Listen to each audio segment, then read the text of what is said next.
Well, good morning, everybody. Welcome back to PhotoJoseph's Photo Moment. For those of you who are not watching live, if you want to skip past the morning pleasantries, you know what to do. Scroll down to the bottom. There'll be a time code to start the actual show. So today's broadcast is kind of a big deal. We're finally talking about the whole live switching system, and this is the first step of a three-part process because this is it's big. It's big. But before we get into the show, let's say good morning. Let's see who is here this morning. I see a lot of people already jumping in. Martin Pitt, good morning to you. Icarus Video, good morning to you as well. Sully, good to see you as always. Faked Cube, all the usual suspects. I love it. And let's see here, talking about, and you guys are all talking about GH5. I can't imagine why you'd be talking about GH5. It just seems to be the topic of the day. Somebody's already talking about GH6. Well, you just chill out, please. We don't need to talk about GH6 yet. Oh my goodness. Sully's saying SLR Magic's approving it. That's good news. That's got to be about the what do you call that thing again? The Metabones adapter. Is that SLR? No, SLR Magic is the hacking software. I have no idea. I'm not even reading the whole comments. I'm just skimming through here. I am John Barker. Good morning to you, John Barker. Trevor, good morning to you as well. And yes, I am back, and thank you for the welcome back. So look, I know, okay, a couple things. I know everybody's going to be wanting to know what the results are of my little adventure with Max. All I'm going to tell you now is that we have met in the middle. And that's it. That's all you get until we have time to edit and release our findings. Hopefully simultaneously we can coordinate that. The other thing that I know is a hot topic on everybody's mind this morning is, oh my God, did you see yesterday's Casey Neistat video? Yes, it's true. If you look closely, he shot it on a GH5. Interesting, isn't it? It is interesting. So that's all I know about that. Don't know anything about it except that I saw it, spotted the reflection in his sunglasses of this little camera here, and that's exciting. That is exciting. So that's it. That's it on that. So let's just get into the show today because this is going to be a really big one. Remember, if you are watching live and you have a comment and you want to get my attention, make sure you @PhotoJoseph. It shows up nice and bright red on my screen and I can see what's going on. If you really, really want to get my attention, there's that little $ for the super chat button. You can hit that, throw a couple of bucks into the tin, and that will get my attention as well. Keep in mind though, if you're chatting to me and I'm not here on this camera because I'm going to be moving around a lot, I won't see them until I come back here. So if you have a question and I'm upstairs, which you'll see in a moment, hold off on it because these do have a tendency to scroll off screen when the chat gets really super active. Helping me out today is Mr. Sean Mark Nimber. Sean, why don't you come in and say hi? Hello, how are you? Sean, all right. You're hot? You're on? Yep, I think so. Good morning, Sean. Sean is going to be operating this camera. I have it here just so I can talk about it a little bit, then I'm going to hand it over to him. He's going to be operating it, following me around as I move around this room and outside of the room as well.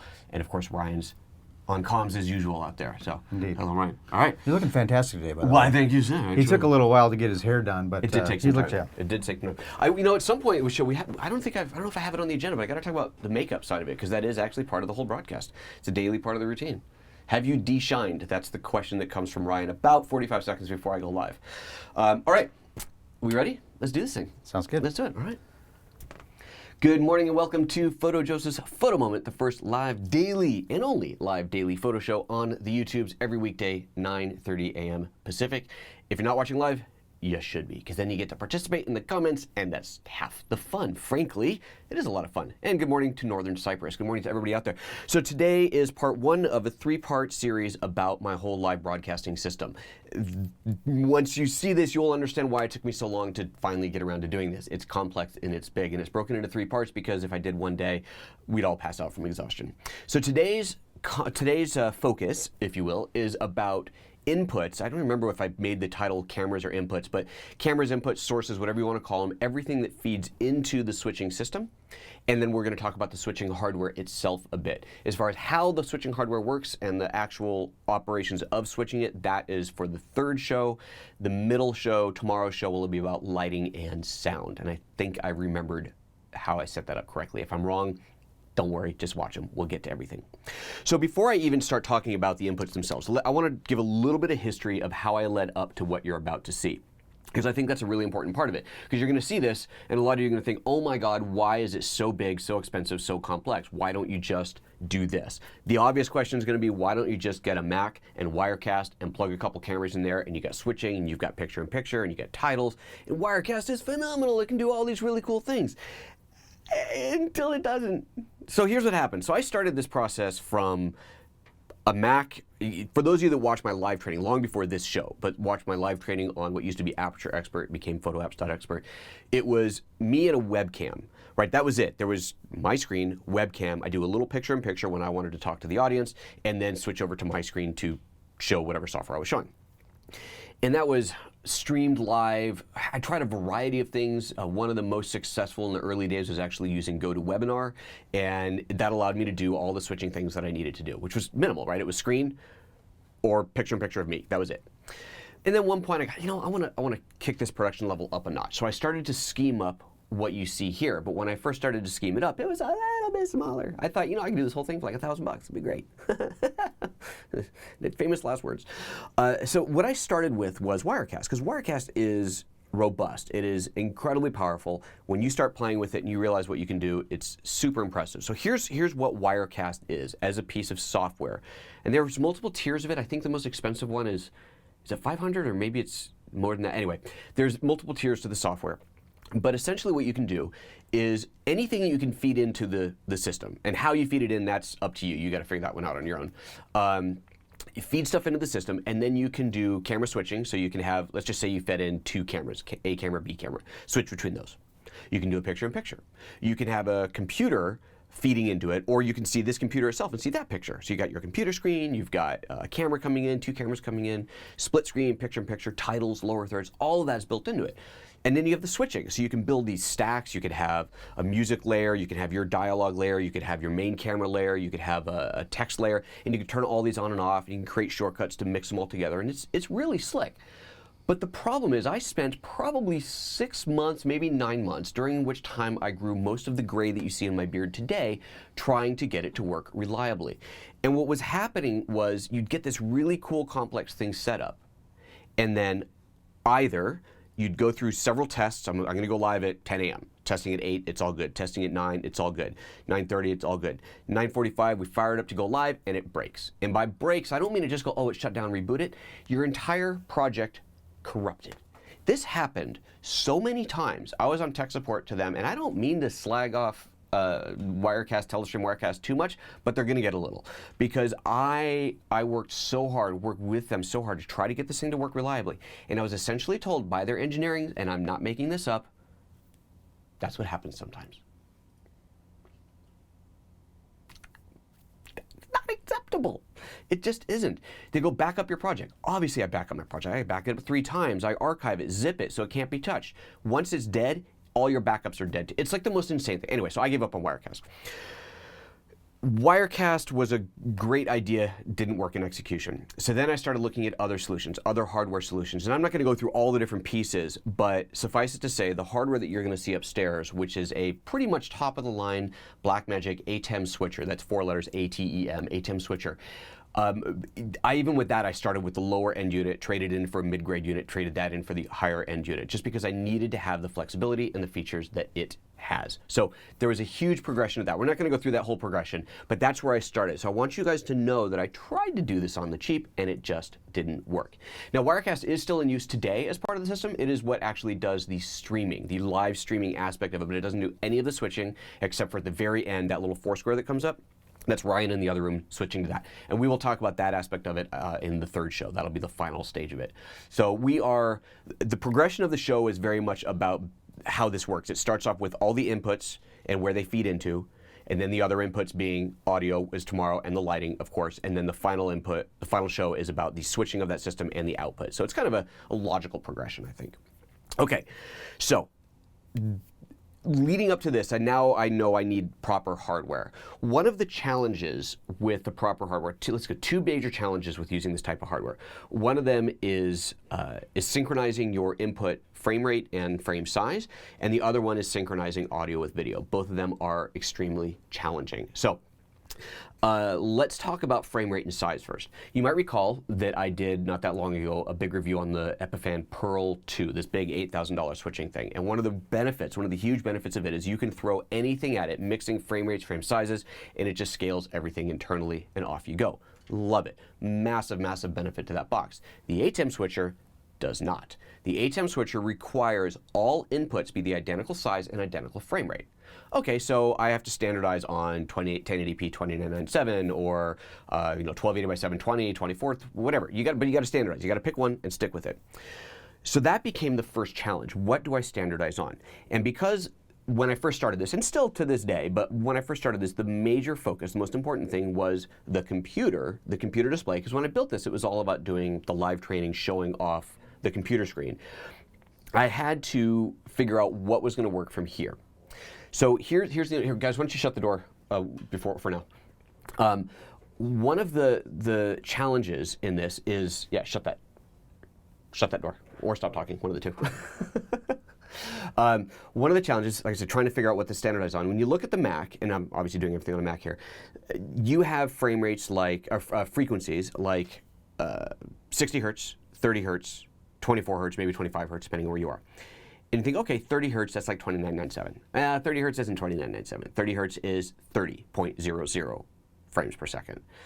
60 hertz is not 5996, it is 60.00. That mismatch, that very slight mismatch, is enough. It doesn't work. It has to be exact. The switcher will do 30, it'll do 2997, it'll do 5996, but it does not do 30, it does not do 60. It says 60, but obviously, because that's not what broadcast is, that's not what it actually is. So through a bunch of research, trial and error, I discovered the only thing that I could standardize on coming out of the Mac was 24 hertz, because the switcher will do true 24p, cinema 24p. It also does 2398, but it will do 24, true 24. So the Mac synchronizes to the switcher at true 24p, 24 hertz, 24p. And in fact, I can just show you, let me get that up on here, and then I'll put it up on the screen. What am I looking for? System preferences. If we look at my display settings in here, just to kind of show how this works, and we're going to come back to this system in a moment. Why is my mouse moving on its own? I swear to God, there's other mice connected, like vapor mice connected somewhere here. Anyway, here's the Mac. You can see here it's set to 1080p and refresh rate at 24 hertz. So again, that's your 24 hertz. It is not 2398. 30 is 30, not 2997. And then this is my local display. That can be anything, so that's a 60 hertz, and that's fine.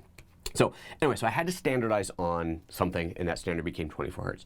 Now, since I've set that up, I have determined that I could run this through a scaler, and that would be perfectly fine, and then standardize everything on what most cameras will standardize on, which is 2997. That's easy. Then I can put any input into this. And maybe one day I'll switch it to that. But for now, this is what I'm working on, is this, things flying through the air, is this 24 hertz. Okay, so that's important, so 24 hertz. And then the size, 1080p. I knew I wanted to do 1080p. I'm not trying to do 4K. 720p is too low. You can't see the screen well enough. You can't see the computer display at 720p, so 1080p. So standard format is 1080p, 1920 by 1080, at 24 even, not 2398, but 24. Okay, so now we've got that, now we can start feeding cameras into it. So the computer syncs at that, great. Now we got to get cameras. Well, unfortunately, most cameras, most DSLR, DSLM type cameras don't do true 24. They do 2398, but they don't do 24. Fortunately, the Lumix cameras, the Lumix GH series cameras, the GH4 and now the GH5, do go to true 24. You set this, you change the system frequency, you change it from PAL to NTSC to cinema, and at cinema it's true 24. So now I've got cameras that output 24. Super. Okay, so we got that part of it. So the camera's at 24, that's great. What else do I want to plug in? I want to plug in an iOS device. All it does is 5994, so that goes through a scaler. We'll look at that in a little bit. And anything else I want to plug in, it all has to go to 1080p 24. Okay, so now we know that, now we can start hooking things up. So now let's start talking about all the pieces that are plugged into it. So through this system, I have a variety of input sources. There's this one that we're looking at right here, and we're going to, before we leave the room, we're going to end on this camera.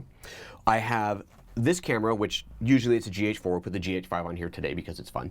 But this is my B cam, my remote camera, so this one allows me to move around wherever I want, show if I'm going to show a close-up of whatever I'm working on. So usually this camera is on a tripod right out here, pointing at the desk. I can reach up, and you've seen me do this, I can reach up and zoom it. I can reposition a little bit for whatever I happen to be showing here. If I want to show over the shoulder, I'll just move the camera, move the tripod around over the shoulder and focus here. I don't have multiples. If I needed to do a top-down, I'd have to move the camera. Eventually, I could have a camera there, a camera there, a camera there, which I'd love to do, but you know, it's just money, right? But those are all options. Okay, so let's talk about this camera as one of the inputs. This is our B cam. You'll notice that I have this thing up here, this SDI converter. The Blackmagic switcher, the ATEM that I'm using, has 18 inputs, I think. Some ridiculous number of inputs. They're all SDI, except for one. It has one HDMI input and a whole bunch of SDI inputs, which means anything you feed into it's got to get converted to SDI. So that's step one of connecting the camera. Well, step one is setting it to 1080p 24, but actual connecting it. So now this, and I can't show you on a close-up because this is my close-up cam, but this, we've got HDMI coming out into this HDMI to SDI converter. Now this one here, and I think this is in the show notes, I might have not included this one yet, so we'll get it in there if it isn't. This one here is a very inexpensive little switcher. I have a couple other switchers I'll show you that are Blackmagic switchers. They are, you know, more reliable, I guess. They're great, they're awesome, they do a bunch of different things, but they're kind of expensive. Turns out you can buy for under $100, I think it's even 50 or something. Cheap. You can buy these very simple HDMI to SDI switchers. So I have a few of these that are getting used all over the place because they're so inexpensive. So HDMI here, this is coming from the camera into this box, SDI out. This red SDI cable is a very long cable that is feeding up to the switcher. Otherwise from that, this one's on a cage just to make it a little bit easier to handle and have somewhere to do this, to mount this on, and then of course the camera I can pop off of here relatively easily as well. And this, like I said, normally just sits on a tripod sitting up there pointing at me. Okay, so that's that input. That's your B cam. All right, Sean, we're gonna go ahead and hand this back to you. Thank you. All right, so Sean's got that camera. He is going to mount that to the tripod out there in a moment here and show you me as I go out of the room. But before we do that, right, we're going to do this next. Okay, so next up, next input source is the iPhone. So let me first just show it to you on screen. So this is my iOS device. Bring this up. So there's my iOS device. The iPhone, it's at vertical. If I landscape this, it automatically goes full landscape, which is awesome. Go back to vertical on there. You've seen I can do things like do this. I can do a side-by-side split. And again, the splitting stuff we're going to talk about on the last day. This is just HDMI, right? So it's HDMI into the phone. This is the lightning to HDMI adapter. Obviously I got power on there as well. Unplug it, picture goes away, right? And this means that I can put this onto my iPad as well. So I can plug in the iPad to this, plug in an iPhone, any iOS device that goes into here. Now let's switch over to let's see, here we go. This part of it, so this, get this out of Sean's way, my little stand here leads into this box right here. So let me get this up here so Sean can focus on it.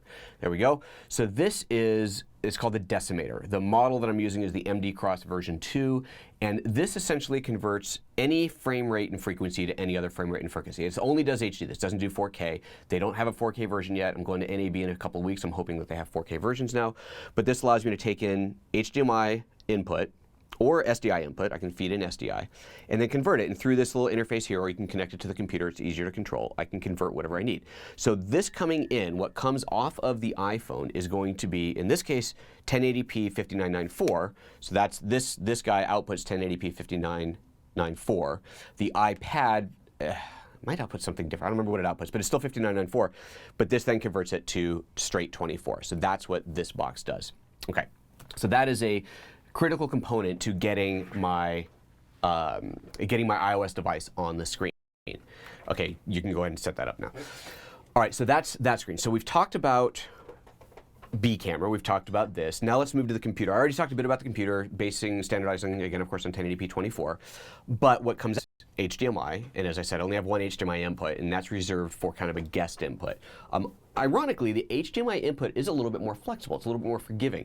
I can feed it 2997. If I have the show set to if I have the show set to 2997, I can feed it 30 hertz and it will still sync.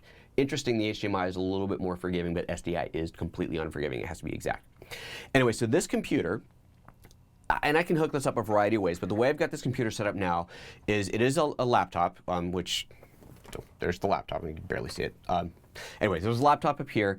It is going on the Thunderbolt port out into an SDI, Thunderbolt out to DVI, which then goes into a converter. And that converter is just like the little one that's on the camera, but this is the Blackmagic version of it. So this is not going to focus because the camera's not on autofocus here, but this is an HDMI to SDI converter. This particular box goes up to 4K, so I can output 4K from the computer screen, but unfortunately what I can't do is output. Hope that wasn't. Oh, that was you? Was that me? That was you. Oh well. Sounds like a broken light. Excellent. It's all good. It's all good. Just breaking shit here. Where was I? So this outputs 4K. But I can't get what I really want to be able to do, but I can't, is do a 4K show where this screen is in 4K, but it's in high DPI 1080p mode, so it's double the resolution. And I've been trying to figure this out for years and can't get it. Nobody's been able to figure this out. But anyway, one day maybe I'll do that. But this HDMI to SDI converter does 4K. Okay, so this is just mirroring this screen to this box. This box is what feeds up to the box upstairs, which of course is what gives you the Mac view right there. And yeah, so there's that one. Okay, so let's see, so far we've got B camera, iOS input, computer input. I think we are now ready to go to the main camera. Before I get out of the chair here, I'm going to scroll back through the comments because once I'm out of this chair, I'm going to be out for a little while. So let me go back to the beginning here. Let's see here. Burns Tech is saying, I'm going to start my own daily live photo show. Not really, LOL, not really. Just wanted to get your reaction. Ha, Burns, go right ahead, man. You can. And then I can say me and some other guy have another show. But don't watch this. No, I would never say that. Let's see. Oh, Ryan's confirming prices. Wirecast Studio. All right, $495 up to $995. So it does get up to $1,000. I thought so. Jess is saying you can never quit doing the live broadcast. You're quite invested time and money.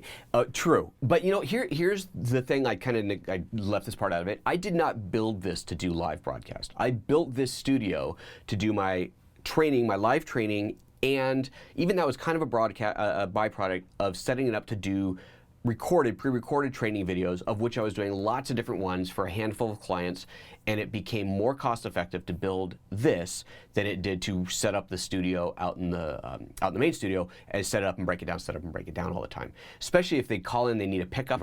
Already struck the set, you're going, are you kidding me? I got to rebuild the whole set just to do a pickup. So this just became a much more efficient way to do it. Once I started building it and I decided to integrate it into the live training for PhotoApps.expert, then that became, well, now I need the switching and the live switching. And then once that all came together, it became well, I can actually go live from this thing. It all started with Facebook Live. It was all their fault. They went live, they did the whole Facebook Live thing, and I thought, I got to jump on this while it's fresh and clean. And of course, Facebook ended up not sticking around there because there's little traction, no monetization. YouTube became a much better platform, but everything was in place. It was just a switch over to YouTube. So that's how that goes. Okay, anyway, keeping on scrolling down. Sully says the law of diminishing returns doesn't apply. Hey, man, it applies here. It's just, it takes a while to get there. Let's see, anything else with my name on it? Scrolling. Dimitri is saying you'd love to meet up at NAB. Yes, if you want to meet up at NAB, I'm going to be there one night. I'm going to be there Monday and Tuesday, just Monday night. Drop me a line either through here or through my website. Let me know you're going to be there. I'll add you to my list of people that I will notify once I have a full list together. And I want to get together for a little coffee. That'll be a fun little meetup. And maybe we'll do it at 9:30 in the morning and we can go live. That's what we should do. Tuesday morning, 9:30, and we can go live. So drop me a message privately and I'll add you to the list.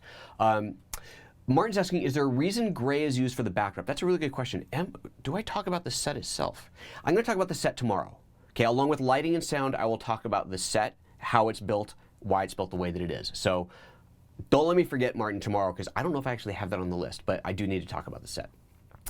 I am John Barker says, what is the shutter speed on the B cam? It seems very home video-y compared to the A cam. Okay, the B cam is usually locked in at 180-degree shutter. That's normal when it's here and it's consistent.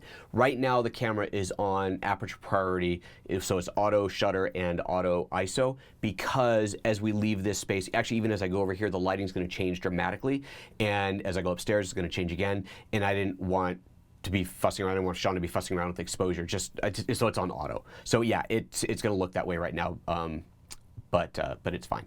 So that's that, I think. Yeah, so let's go over to this camera here. Oh, no, before I go over there, let's talk about this camera. Okay, this gets into the challenge, one of the challenges I mentioned in the very beginning. So I said there's two things. You've got your frame size and frame rate, so frequency, right, 1080p, 24 hertz. And then there's audio sync. Now, audio sync is an easy problem to solve if you are feeding your audio through your camera. Super easy, because then your audio, there's inherently going to be a delay. When you have a camera recording and HDMI outputting, you're going to get a few frame delay from real time to what's being output. But as long as you feed your audio into the camera, that's irrelevant, because audio and picture are then in sync. The problem is when you want to self-monitor. And I need to be able to self-monitor for a variety of reasons. I'm not doing it today because I'm going to be bouncing around, but it's always a bad idea when I don't self-monitor, because I miss things. Like, oh my God, I didn't realize this computer was playing sound, or one of the cameras has a mic that's on that shouldn't be on and getting an echo. So self-monitoring is really, really important. Plus, if I'm doing a show where I'm interacting with someone, people are calling in over Skype, of course I have to be on ears, right? I have to be able to hear them. And at that point I have to be able to hear myself. So the challenge with self-monitoring when you have something that is not a real-time pathway, and not a real-time path all the way from me to live, is the delay. If there is even a single frame delay, and on the GH4 you get about a 4-frame delay, what you hear in your ear is out of sync from what you're saying, and the line that I always use is your brain will crawl out of your head and strangle you. You cannot operate that way. You can talk for about 5 seconds before your head implodes. It's just not possible. You cannot talk and hear yourself on a delay. So that has to be kept in sync. And I don't want to get into all the lead up to it. I've done a few shows about it before, but ultimately the only way to keep this consistent and to make this livable and doable with all my different audio sources coming in and being able to hear everything in my ears, including myself, was to go to a camera that is SDI out. Not HDMI, but SDI, because SDI will keep that speed, keep that sync all the way through. And so the camera that I settled on, that's over here, is the Blackmagic Micro Studio 4K. I think that's right. That's in the notes, and I've done an entire show on that. We'll link to that as well. So we have entire shows on that camera. But I had to switch to that so I could have everything in real time. Now, I still prefer the look of the GH4. The GH4 had a much nicer look on camera than this one does, and I've done shows on tweaking this and making it look as good as I possibly can. And who knows, maybe there's still adjustments that I can make to it. But now, at this point, I'm settled. This looks fine. But this is the little Blackmagic camera. So that's why this camera is there. The only reason it is there is to maintain sync, which is a little frustrating, but there you go. Okay, now let's go take a look at this camera. Let me switch over to the remote cam. There we go. And follow me on over. Okay, so here we've got the camera. I've got a teleprompter on here. I'm going to talk about that, and a big old TV screen here, which we're going to talk about all that as well. But let's start with the camera itself. So the camera is behind a sheet for the teleprompter. You can see it's a teeny tiny little thing. This particular camera does not have a display on it. So this little box right here, that is the entirety of the camera. The lens that's on here is a Lumix 12 to 35 lens. It is set to, I think, about 25 millimeters. So yeah, it's like 27, 28 millimeters. So call it like call it 60 millimeter equivalent, give or take, on there. Wide open at f2.8. And the camera is controlled through these teeny tiny little buttons here, but there's no screen on here. So to see anything that the camera is doing, there is an HDMI out, so you can hook it up to an external monitor. So that could be just a little portable monitor, a computer screen, anything. I've got to hook up to this TV. So right now you're seeing what I'm looking at here, which is the chat. So this is your chat happening here in real time. And over here are my show notes reminding me what to do. But if I grab the TV remote on here, I switch the input on this, now we will see, there we go. Now we're seeing, let's get the cloth out of the way. Now we're seeing the A camera. So just leave it there for a moment. Don't take the camera away, Sean. So if I come back here, so that's me. So I see that. And you can see the display. I can see the framing on there. You can see down at the bottom the shutter speed, the frame rate, the frame per second, the aperture, the gain, all of that settings, the white balance, all of that is there. And if I need to make changes to this camera, it is through a little interface up here. I hit the menu button on there, and it brings up the menus, and so I have the control here. So that's how that is. They make a bigger version of this camera that has a display built into it, but that's not what I needed here. I don't need a display on here, so the cheaper version, which is still like $1,200, allows me to do this, and I just have it controlled here. So that's that camera going into here. So let me go ahead and cover this guy back up again. So now that camera is going through a mirror for teleprompting.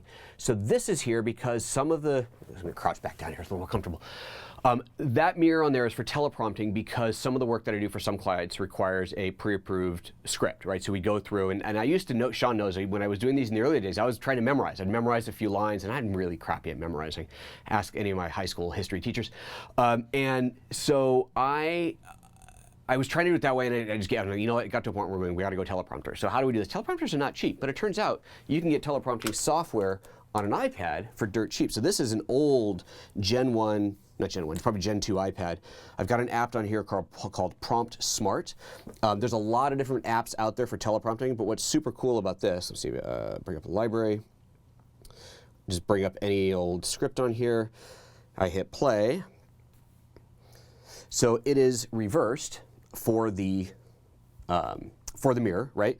And this particular software, this Prompt Smart, actually listens to you talk and scrolls as you talk. It's not flawless, but it's remarkably good. So as I talk, if I talk faster or more slowly, this self-adjusts the speed. That is just crazy, crazy cool. So that's set up on there. Let me get rid of this. And this iPad doubles as my switching iPad, which of course we're going to talk about on the third day, on the third show.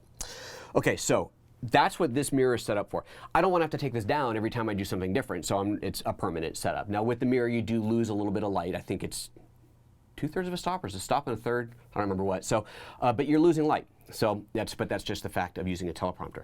But this teleprompter rig is great and relatively inexpensive. Actually, it's very inexpensive, and it works out perfectly. So I just, when I'm doing it, take the iPad, it sits down here on this level, and if I set it there now, you can see the reflection in the screen there. Obviously, you would be looking at words, but that's how that works. Okay, so let me see here. We've got that. We talked about that. Oh, so on this guy here, this camera, let me go back into this for a moment. So this is the HDMI out that's feeding to this big display. This guy here is a whole spider nest of cables, but all that's being done on here is power. That's it. It's the other side where it's interesting. So you'll see these two little thin cables here. These are two SDI cables. And these guys, one of them is the video output, but the other one is for camera control. So what's really, really cool about this camera and using these cameras with the Blackmagic switcher is that I can control the camera, I control the exposure, the color balance, I can control all of that from the switcher interface, which is insanely cool. It's just one of those really, I can sit here and adjust the colors, tweak the exposure, everything else. Love it. So that's one of the other nice advantages of using this system. Okay, I think that's everything I need to talk about here. Let me pull my comment screen back up, and before I head out of here, see if there's anything I want to add. Yeah, I should talk about cables. So, okay, yeah. Oh, yeah, up here. Yes, you're right. So we'll come to that in just a moment. Let me look at the comments here. Is there anything else I need to hit on the comments? There we go. Nope, I think, come here. There we go. Nope, okay. We're good on the comments. Excellent.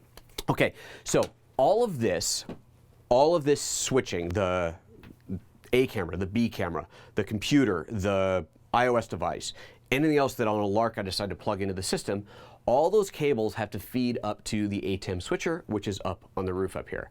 And let me show you how these get there. So I'm going to hand me that camera real quick. All of this goes into a hole in the ceiling. That is the rat nest of cables that goes up there. These cables, I'll show this a little bit. I have this, oh, it's zoomed out all the way, isn't it? I have this lattice work. You can see the black wooden bars there. That is a custom built lattice work that hangs from the ceiling that allows me to drape cables, connect things, hang things from it wherever I want. And the cables are all feeding up through that hole in the ceiling. And that is all there is to that. So I'm gonna give that camera back and let Sean get that hooked up again. Here, let me just switch over while you're messing with that. Let's see here, go back to, there we go. Oops, wrong camera. There we go, back to this camera, A camera, there we go. So all of this stuff, it all basically goes up from here into this thing on the ceiling, and then all the cables go over into that corner and up into the hole in the ceiling. Crazy, right? Okay, I think that's everything we needed to show in here. Let's go upstairs. I'm gonna bring this with me in case I need to switch. Yeah, let's go. Hello again. All right, so now we're gonna go upstairs. So now, I don't know how wide you can get, but tilt up to start, you'll see that this room that I was just in is basically a room within a room. And I didn't build this. This was here when I moved in, which is super convenient. So I've got the roof of this room, but it's still, of course, enclosed within the studio. That is primarily storage, and as you're gonna see when we get up there, it's ugly as hell, but sorry. I'd love to make that nicer and cleaner, but you know, what are you gonna do? But that is where the switching hardware is. So let's go up and see what's up there. You guys are gonna stay down here, but to get there, it's a ladder climb up.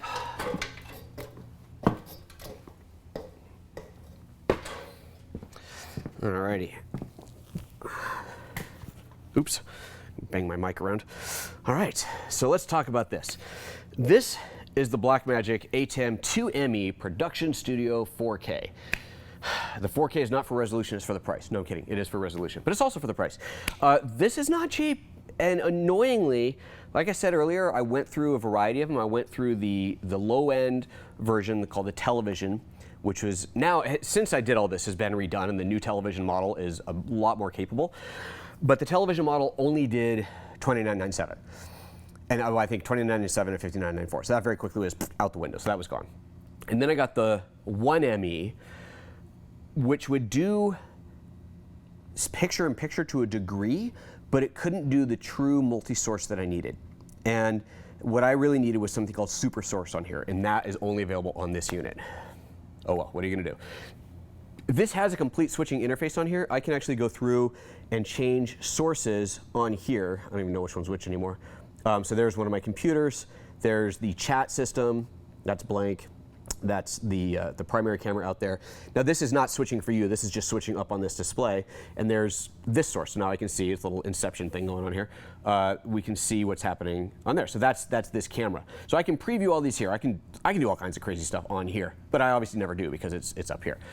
The back of this is what you saw in the title card of the photo. We're not going to bring a camera up here to show you the back of it, but it is the title card for the show, sorry. The back of this is just a bunch of SDI inputs with a whole bunch of crap plugged into it. All the stuff that you saw going up into the ceiling is all feeding into here. But there are still more sources. So let's, let me talk about this rack for a moment. And this, by the way, this 2ME production switcher, this is something that was basically an old unit that was given to me as a gift, but on the hopes that it would work, and it didn't. So it's just sitting here. It doesn't do anything. Power strip down here.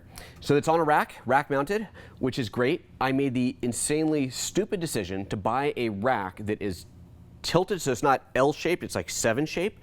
And you think this is brilliant because it allows me to get to the front of this really easily. That was a really stupid decision because I don't need to get to the front, I need to get to the back, which is now angled down, which makes it harder to get to. So if you're buying a rack, don't ever buy one of these angled ones unless you really, really, truly know that it's going to be a good idea. This turned out not to be a good idea. But this is screwed into the floor here, so it can't fall off. I guess it's a little bit wiggly, but it can't go anywhere. So that's nice. This is mounted down. Okay.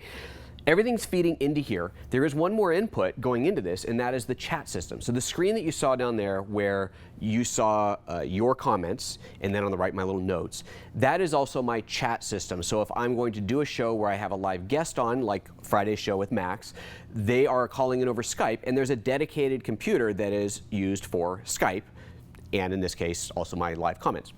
That is right here. I mean, you see this guy, but it's a little Mac Mini up here. So the Mac Mini's got all kinds of stuff plugged into it. And this is one of those big challenges figuring out how to do this, and it turns out the Mac Mini is really an ideal computer for this sort of thing. So this computer has, let's see here, an HDMI output that is going into another one of the Blackmagic converters. Okay, so that's HDMI into this, which converts it to SDI. The Mac, of course, is syncing at 1080p 24. Raise it up, he's saying. There you go. 1080p 24. So that SDI out is what is feeding into the switcher. I need to be able to see what it sees on the big screen downstairs. So there is a Thunderbolt out into an HDMI, Thunderbolt to HDMI, I'm not going to pick it up again, but it's Thunderbolt to HDMI. That feeds into the monitor downstairs, the big TV screen, so I can see who I'm chatting with. But then you need to take that feed system and loop it back into the switcher, and that is what this this is an InnoGenny. It's another one of these SDI to USB converters. And what this is doing is it's taking the program out, so what the public sees, and feeding it back into this box as a camera source. And that is the camera that Skype sees. So normally when you're on Skype, Skype sees a camera, right? I don't have a camera plugged into this. I have the production switcher plugged into this. So that allows, when I'm chatting with someone, show them my A camera, or I can have it show something completely different than the program. The program out is what you see, the audience. I can have them see the same thing as the program, or I can do a completely different setup, and I can have them see just my screen, just all of that live switching, while on a Skype call to them, which can be, again, independent from what you see. So super, super flexible. But I had to get the image, some image, into Skype, and that's what this guy does. This little InnoGenny box, like the ones from Epiphan, it is basically an input. This one's SDI input, because that's what's coming off of the switcher, and that converts to USB, which Skype and everything else just sees it as a webcam. So basically, I've got through that. So that's that. I think that's basically it that's up here. Extra cables, so if I'm doing a show where I've got multiple cameras out in the studio, I've got a couple of 100 and something foot long SDI cables so I can run cameras out there. And that, I think, is that. I think that's everything. All right, I'm gonna head back down. I believe that is everything for this part of it. Try not to fall, it's always a good idea. All right. Needless to say, I don't have to go up here very often. It'd be bad if I was doing that all the time. All right, so let's switch back into here, switch over to this camera, and we're good to go. So that's it. That is the entire inputs. We just call them inputs or sources going into the switcher. That's that. So let me scroll back here, see if there's any other comments. You got any questions? Now's the time to throw them up. Otherwise, we are going to wrap up the show here pretty soon. Let's see here. Lots of comments, lots of discussion, but nothing with my name on it. So that means I'm not going to grab those. Again, if you have a question, throw it in there. Make sure you throw my name. While I am waiting for that, let me pull up something else on here real quick. Let's see here. What do we want to do? Am I doing, is that today? I am doing a live training later today. I am at 2 o'clock. I don't have the title card up here for that. Sorry, I can't show you that. Let me see. I gotta throw up something cool. Let's throw up here. Let's throw up this guy. There we go. Little house ad for you here. If you like learning photography, and I'm sure you do because you're here, Photography 101, my basic course on lynda.com is by far my most popular Lynda course. PhotoJoseph.com/photo101 will take you right to it, or if you're already a subscriber, you can just go in there and search for it. Search for PhotoJoseph, search for Photo 101, Photography 101, you'll find it. If you're not a member, go to PhotoJoseph.com/Lynda. That'll get you a 10-day free trial of all of the goodness that Lynda has to offer. And that's not just for my stuff, that's for the entire Lynda library. So if you're not a member, PhotoJoseph.com/Lynda. And then find my stuff. If you are a member, just PhotoJoseph.com/photo101 will redirect you over there and let you enjoy all the goodness that's there. So it's saying love lynda.com. Lynda's awesome. 25 bucks a month for unlimited training, and it's all super, super high quality, which is one of the just the great benefits of it. You know when you're going there, you're getting a really good quality, really well edited, really well assembled course. Martin saying, Joseph, I bet that took a lot of learning to get right. You talking about this? Yeah, I mean, it's years in the building. It really was, starting with that simple, let's do it through Wirecast system, leading up to this insanity. But it works. You know, it works. It's reliable. It's solid. It's high quality. It really does work. Gadget is asking what live training of what photography. So this afternoon's live training. So I'm going to just bring this up. This is part 1. This is the card for part 1. Where's my right one? Where'd it go? There it is. This is the card for part 1, but the session I'm doing today is part 2. It's session 902. It's all about Snapseed. So this will be at site. So go to photoapps.expert, and that is going to be training on Snapseed. So it's the second class of that. I did the first one last week, which is now available as well on photoapps.expert. You can download that now. So yeah, that's what we're going to be doing this afternoon at 2 p.m. Pacific. Bart is saying, I know we've talked about it already, but I will be at NAB and would love to meet up on Tuesday, right? I think you emailed me already, right? So I think I've got your email address. If I've emailed you back and saying that you're on the list, then you know you are. If I haven't, then email me again. I am John Barker saying, out of interest, what did you plug into the one HDMI input of the 2ME production switcher? That is right here. There is nothing plugged into it right now. This is a free cable that hangs down here. I can plug anything into this. The advantage here, this could be a guest computer. So if I have a guest come in, go. So that's for that. Also, whenever you've seen me doing the GH5 demos on here where I've plugged into an HDMI, it's through there. And that works if I know that I'm going to be staying in one frequency. But when I've had to go in and show how you change frequencies and frame rates, I've had to go through what I normally would use for the iOS device, because it has to go through the scaler to make sure that you are getting 1080p 24 out no matter what I've set the camera to, right? If I want to show you how to set the camera into 4K 60p, as soon as I switched it, your signal would go away because the camera is no longer outputting 1080p 24. So that's why it gets fed into that switcher there. But yeah, this is basically a guest slot. That's essentially what this is. And it's just wrapped up there normally. Okay, let's see here. Sully, forgot to ask, we were curious in the live stream we did the other day, what is your main style of professional photography? Like, are you primarily landscape, portrait, street, etc.? Nice question, Sully, thanks. Primarily, I do commercial work and portraiture. Those are the two areas that where the money is in my photography work. I love travel photography, especially people in travel. That's kind of my favorite thing to do, and I've been really fortunate in that a few times I've been able to combine the two and turn a human travel element thing into a commercial job. One of the biggest examples of that would be the GX85 video for Panasonic shot in New Orleans. So that was purely travel and people piece, but as a commercial job. So that was super cool. So that's what that mostly is. Okay, I am John Barker is asking, I am working on a video right now about using a MIDI controller to operate the ATEM. Oh, interesting. Might be more useful than the iPad as you'd have actual buttons. Interesting. Oh, I want to hear all about that for sure. Controlling the ATEM is a little bit tricky. The problem, and we'll go into this more on the third day, the switcher. The problem is that everything has to be built as macros. I can go into the switcher and I can configure up something and then hit go live, but I can't do that while I'm talking. I have to have one button pushes to go between sources, and that's where the iPad comes in. So we'll talk about all that on the third day, which is going to be on Friday. Sully saying, thank you, Sully. Martin saying, would be nice to see you in the UK sometime. I'd love to go to the UK. London's awesome. UK's awesome. Bring me out. Somebody else got to pay for it. Gadget Guru saying, do you do tutorials on how to get those travel jobs? No, because I haven't figured that out yet. So, no. Sorry. Occasionally, you get lucky. That's about it. All right. I think we're going to end it there. Thank you very much, everybody, for tuning in live. For those of you watching live, I know this is a long show. It's not too bad, but it's a long show. There's a lot that goes into this. It's really complex. And this is not meant to be a complete step-by-step tutorial, obviously, but this should give you a really good overview. I started working on a web page that has everything, a schematic, and everything listed. Man, that's a lot of work. So I got to do that, but it's not done. It's not going to be done anytime soon. But one of those things, I will do that at some point. But that's what it is. All right. We're going to wrap it there. Thank you very much, guys. Mr. Fenwick watching live. Thank you, brother. You're going to be at NAB. Of course, we're going to hook up at NAB. We absolutely should. You know how to reach me. You got my phone number. Everybody else, you know what to do. Thumbs up the video. If you really don't like it, you can do this, but tell me why, because otherwise that sucks. And if you got a complex question, I'll tag it to be answered in the next live Q&A session.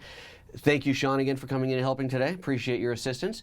With that, I think we're going to wrap it up. I'm going to get out of here. Take care of yourselves, guys. We'll see you tomorrow. Oh, tomorrow's show is going to be late. I don't know what time yet. I have a doctor's appointment with the little baby in the morning, and I know we're always late out of the doctor's office. So I will tell Ryan when I am leaving there, and we'll schedule it for a half hour after that, or the nearest half hour. So it might be at 10 o'clock, it might be at 10:30 start, it might even be 11 o'clock start. We'll figure it out. But I'm sorry, it's not going to be at 9:30 because I know I won't be back in time for that. But it'll happen. And tomorrow's show is about the light and the sound. All right, guys, I'm out of here. Take care. Bye-bye.